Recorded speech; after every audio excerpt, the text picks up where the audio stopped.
সেই দিন মনে হবে বেটা আমার নয়, বিটি আমার নয়, বিবি আমার নয়, বন্ধু আমার নয়। এত মিথ্যা বললাম, এত ওজনে কম দিলাম, এত টিকিট কাটলাম, এত তাস খেললাম, এত সুদ খেললাম, এত মদ পান করলাম, এত গাঁজা খেলাম, এত সিনেমা দেখলাম, এত ইউটিউব চালিয়ে ফেসবুক চালিয়ে জীবন বরবাদ করে দিলাম। এখন আমার উপায় কি হবে? এখন তো আমার তলব চিঠি এসেছে রে সোনা মানিক। প্যারা রাসূল বলেন তার রূহটা বড় আযাবের সহিত বার করা হবে, বড় আযাবের সহিত বার করা হবে। প্যারা রাসূল সুন্দর করে আরো জানিয়েছেন। শুধু কি এতটুকু? প্যারা রাসূল বলেন আরো জানিয়েছেন পৃথিবীর সরজমিনে মরণের সময় তার রূহটা বড় কষ্টদায়ক হয়ে বার করা হবে। আল্লাহর হাবিব এত কথা বলেছেন, দুনিয়ায় মানুষ শুধু বলে পানি দে, পানি দে, পানি দে, তার মুখে পানি দে। যদি দুনিয়ার নহরের সমস্ত পানিগুলো তার আপনার কিনা গালে দেওয়া হয়, তবু তার পিপাসা মিটবে না। আল্লাহর হাবিব বলেন আতশানা ওয়ালাউ শারিবা মাআল আনহার, দুনিয়ার সমস্ত নহরের পানি যদি তার গালে ঢালো তবু তার পিপাসা মিটবে না। এত কষ্ট মরণের রাসূলুল্লাহ বলেন। তাহলে আমাদের কি করতে হবে? আল্লাহর হাবিব আরো সুন্দর করে 2 নম্বরে জানিয়েছেন আস-সানিয়াতু ইয়াশতাহু আলাইহিন নাযা রূহিহি। আল্লাহর হাবিব সাল্লাল্লাহু আলাইহি সাল্লাম বলেছেন ওই ব্যক্তির পিপাসা কিন্তু মিটবে না। আল্লাহর নবী সাল্লাল্লাহু আলাইহি সাল্লাম তারপরে বলেছেন বালায়ে হে উসকি জাকানদানি পড়ে শক্তি সে হোগি, ওই ব্যক্তির মরণ কষ্ট বড় কষ্ট হবে। আল্লাহর নবী আরো জানিয়েছেন, সুন্দর করে জানিয়ে দিয়েছেন, কি বলেছেন দেখুন ওয়া নাযা রূহিহি সালিসাতু ইউখাফু আলাইহি মিন সাউজিল ঈমান। আর ওই ব্যক্তি ঈমান নিয়ে যে মৃত্যুবরণ করবে তার ভিতরে সন্দেহ আছে। এক হলো মরণ অতি কষ্ট করে রূহ বার করা হবে, 2 নাম্বার তার পিপাসা মিটবে না, 3 নাম্বার ওই ব্যক্তি মৃত্যুবরণ করেছে বেঈমান হয়ে না ঈমান নিয়ে, এর মধ্যে সন্দেহ হবে, কারণ সে জামাতে নামাজ পড়ে না। তাহলে 3টি দুনিয়ার 3টি মরণের সময়, এবার 3টি হলো কবরে। আব্বাজি আমার কবরে যখন আমাদেরকে দেওয়া হবে বাবা, আমাদের সঙ্গে যাবে সব 3টি জিনিস যাবে। কি কি যাবে? বন্ধু আমার নিজের মালমাত্তা যাবে, বন্ধু স্বজন যাবে, আব্বা আমার নিজের আমলনামা যাবে।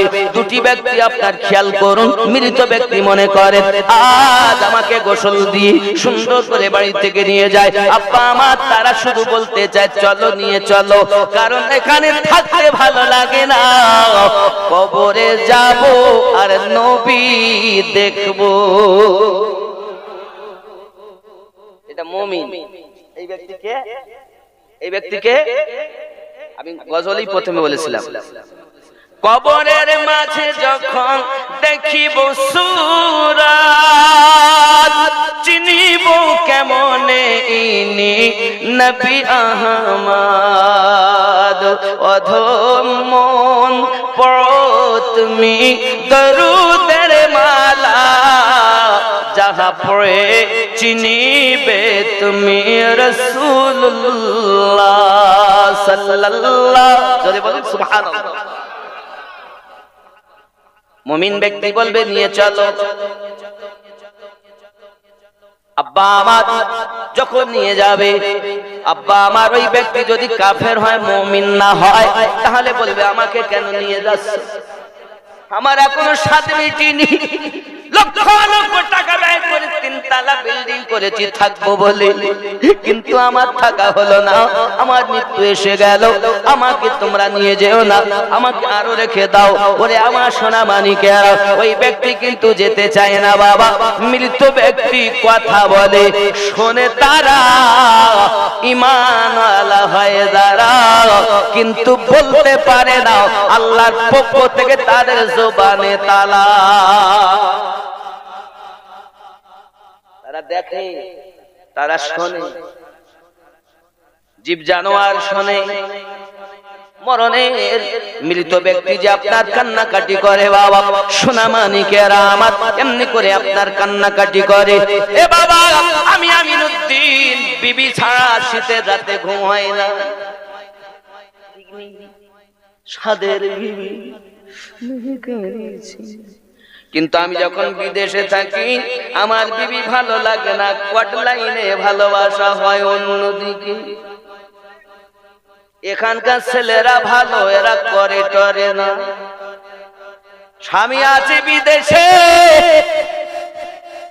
আমার বোন থাকতে পারিনি।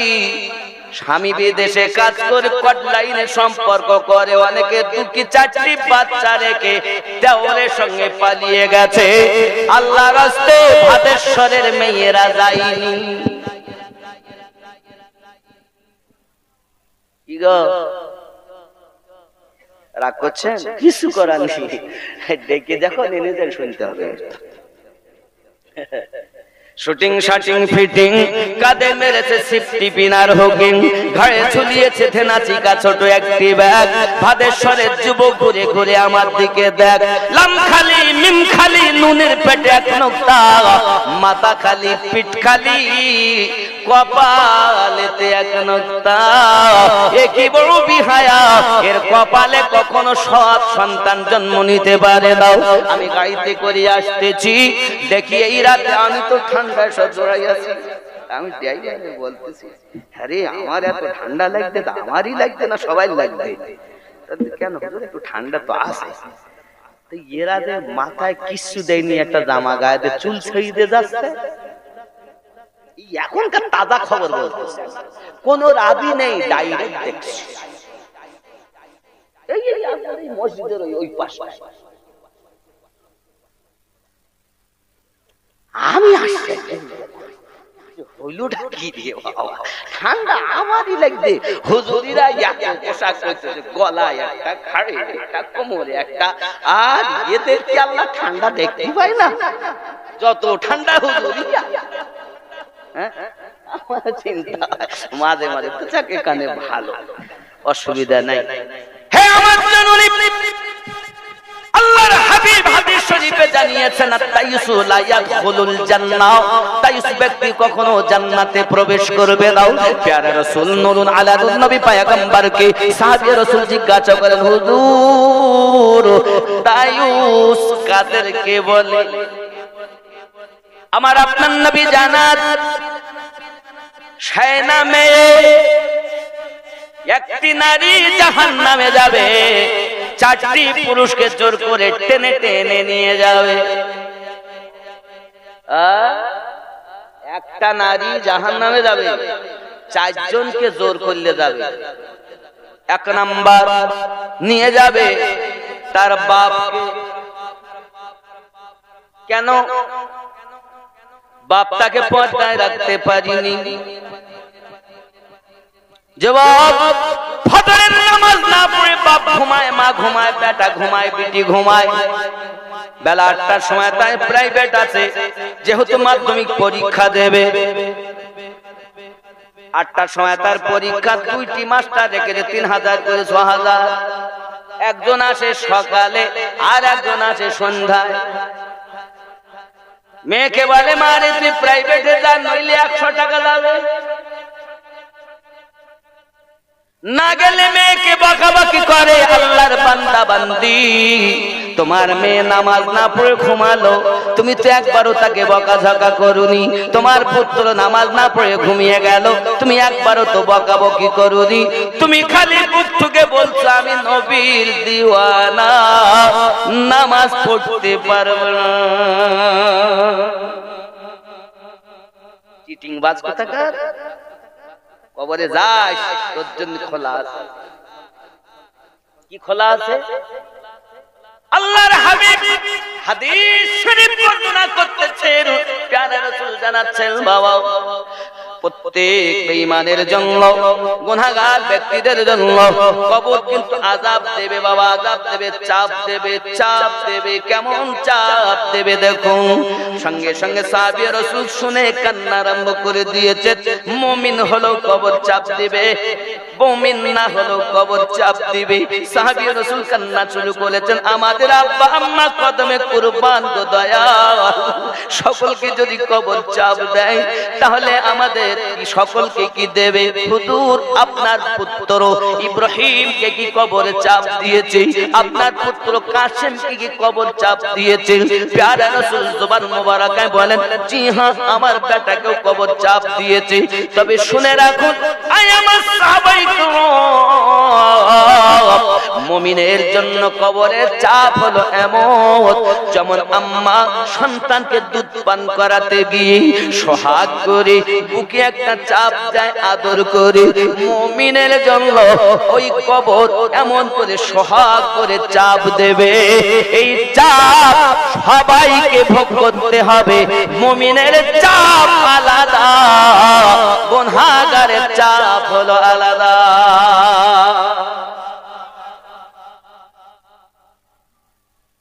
আমরা কি নেককার ব্যক্তি না? একটু কষ্ট যাবো আর জান্নাত, মামুর বাড়ি, জান্নাতি লোক পাওয়া যায়? নবী পাক বলেন 1999টা জাহান্নামে যাবে, একটা জান্নাত। হ্যাঁ গো, তাহলে আমরা কি করব এখন?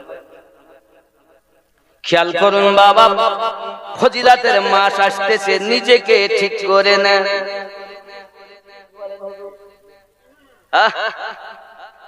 ফজিলাতের মাস সম্মুখে আগমন বাবা, সোনামানিক আমার প্যারা রাসূল বলেন 2 নম্বরে জানিয়েছে।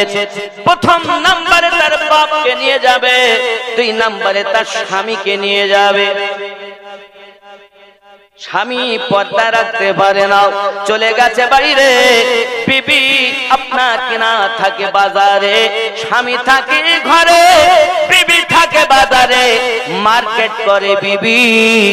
আর তারা বলতে চায়, আমিনুদ্দিন তোমার জানা দরকার, আমাদের মা মটি সরকার তোমার জানা দরকার। কি সরকার? মা মাটি মানুষ। হে জবাব, পৃথিবীর কোন মানুষ এতটা সম্মান দেননি মায়েদেরকে যতটা আমার রাসূলে পাক দিয়েছে। যুবকরে আমার জননী মেয়েরা 2 নম্বরে তার স্বামীকে টেনে টেনে নিয়ে যাবে। আয় আল্লাহ, আমি তো ছিলাম না, বাইরে ছিলাম, বিবি করেছে দোষ আমার কি? তুমি কেন আইন করতে পারোনি, যাওয়ার কথা বলতে পারোনি? এই প্রসঙ্গে আমার একটা ঘটনা আবার মনে পড়ে, বলবো দি। আব্বা আমার স্বামী গরিব মানুষ, বিবি আপনার জন্য একটি বাচ্চা নিয়ে আছেন। বিবিকে বলছে, স্বামী ওগো আমার বিবি দোয়া করো, আমি বিদেশে কর্ম করতে চলে গেলাম। আব্বা আমার সোনামানিকেরা, বিবি আপনার স্বামীকে বললেন, ঠিক আছে আপনি যান। চলে গেলেন স্বামী বিদেশে কর্ম করতে। বাবা ওরে আমার সোনামানিকেরা, কিছুদিন পর সংবাদ দেওয়া হলো আমার আব্বা জানের শরীর খারাপ, ভাই এসেছে বোনকে নিতে, কিন্তু স্বামী বলে গেছে, বিবি আমার তুমি জানো এই যে বাড়িতে আছো, বাড়িতে আপনার দরজা থেকে বাইরে যেন আমার বিনা ইজাজতে যাবে না। যুবক আমার, এখনকার সময় মোবাইল ছিল না, এখান থেকে 50 বছর আগে যদি বলা হতো বাপ আমার দিল্লিতে, এখন কথা বললাম, লোকটা হলে তাকে পাগল বলতো, কারণ তখন এই টেকনোলজি ছিল। আর এখনকার সময় যদি কেউ বলে বাপ আমার দিল্লি আছে, কিন্তু কথাও হয় না, দেখাও হয় না, 5 বছরের ছেলে বলে তোমার মতো পাগল আর জগতে দেখা যায় না, কেন? কই তোমার বাপের নাম্বারটা দাও, আমি কথা বলিয়ে দেই। কেন? এখন এই টেকনোলজি আবিষ্কার হয়ে গেছে, ঠিক কিনা বলে? 50 বছর আগে এটা ছিল না রে বাবা। এই জন্য কেউ যদি বলে আমার বাপ দিল্লি, আমি কথা বললাম, তাকে পাগল বলতো। যুবক আমার খেয়াল করুন, এমন সমাজে স্বামী বিনা হুকুম যেতে পারে না। ভাইকে বলেন ভাই বাড়িতে চলে যান, আমার আব্বা জান অসুস্থ আছে, কিন্তু আমার যাওয়ার হুকুম নাই। তোমার দুলা ভাই তো বাড়িতে নাই, আব্বা আমার ভাই আবার চলে গেলেন। বাপ বলে বেটারে যা, আমার একটি মাত্র কন্যা, আমি তাকে দেখতে চাই, জন্মের মতো আমি তাকে দেখবো, হয়তো আমি আর বাঁচবো না। ভাই আবার ছুটে এসেছে বোনের বাড়ি, বোন আমার জলদি করে চলো, হয়তো আর আব্বার সঙ্গে দেখা হবে না, শেষ দেখাটা তুমি দেখে নেবে, চলো না চলো না যাই। আব্বা আমার মেয়ে কাঁদে ঘরের ভিতরে, কিন্তু আপনার কিনা একটাই কথা বলে, ভাই যাওয়ার অর্ডার আমার নাই। স্বামীর ঘরে এসেছি, আমার মালিক হলো আমার স্বামী, স্বামীর বিনা ইজাজতে বাইরে যাব না। আব্বাজি আমার সোনা মালিক, এমনকি আবার ছুটে যেতে 3 বার এসেছে বোনের বাড়ি। আব্বা আমার বোন গেল না, পিঠি গেল না বাপ দেখার জন্য, বাপের ইন্তেকাল হয়ে গেছে। সোনা মালিক আমার কবরে বাপকে দাফন করা হয়েছে।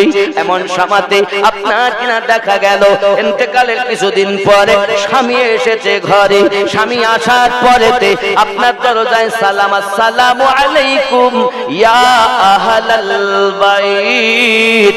বাইরের মধ্যে স্ত্রী উত্তর দেন ওয়া আলাইকুমুস সালাম ওয়া রাহমাতুল্লাহি ওয়া বারাকাতুহু। জোরে বলুন সুবহানাল্লাহ। আমাদের ঘরে সালাম নাই, এই জন্য বিবি স্বামীর সঙ্গে কালাম নাই। কালাম মানে কথা, কথা নাই। 3 মাস কথা বলে না স্বামীর সঙ্গে।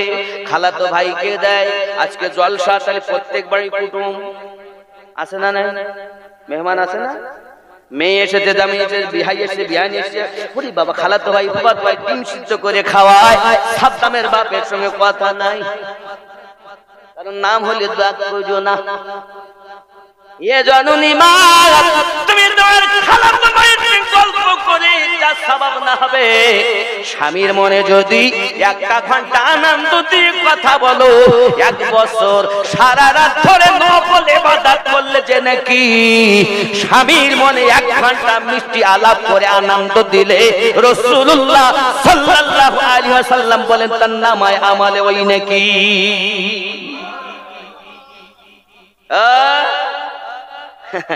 স্বামী কি এখানকে আমার বিয়ে হইতো, আমার বিয়ে অন্য জায়গা ঠিক হইল আমি নদিনীর সঙ্গে, তো হইল না। ওই ইমাম সাহেবের জ্বালায় ওই ইমাম সাহেব এসে ওই ছেলেটার নেই যার সাথে আমার বিয়ে হয়েছে, নাহলে আমি নদীর সঙ্গে আমার ঠিকঠাক হইল, হতে পারিনি। কেন থাকলে তো ভালো হতো, হুজুরির বউ হতাম। তা কি করবো, 4টি ছেলের মা, এখনো শান্তি পালাম না। আমার কি আর এখানে বিয়ে হইতো? আমি মাস্টারের মেয়ে।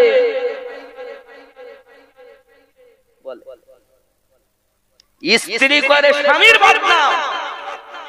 আর আব্বাকে যদি জিজ্ঞাসা করে আব্বা আমার মা কেমন আপনার জীবনে, আর বলিস ঠেলিয়ে ঠেলিয়ে চালায়, ওয়াচল ওয়াচল। স্বামী করে বিবির বদনাম, বউ করে স্বামীর বদনাম, স্বামী করে বউর বদনাম করে নেই। এখানে মনে হয় ভালো। এখন সালাম দিয়েছেন তো রোজাতে সালাম দিবেন, বার হবেন সালাম, ঢুকবেন সালাম, স্বামী স্ত্রীতে মোহাব্বত পয়দা হবে। জোরে কই সুবহানাল্লাহ। সালাম দিবেন তো আজকে থেকে জারি থাকবে। এই প্রসঙ্গ আবার একটা হাদিস মনে হলো, যাক আমি ওদিক যাবো না, গেলে সাইড ছিটিয়ে যাবে, গোছানো বড় কষ্ট। আব্বাজি আমার খেয়াল করুন, সালাম দিলে মোহাব্বত বাড়ে। স্বামী স্ত্রীতে সালাম আদান প্রদান করবেন, তাহলে ঘরে রহমত বর্ষণ হবে। আজকে রাতে বাড়িতে যাবেন, গিয়ে দরজাতে বলবেন আসসালামু আলাইকুম ইয়া আহলাল বাইত। আপনার স্ত্রী চোখ পাগলা মলি রশনি বাড়িয়ে গেছো, 20 বছর ধরে সালাম দাওনি, আই দিচ্ছ কে?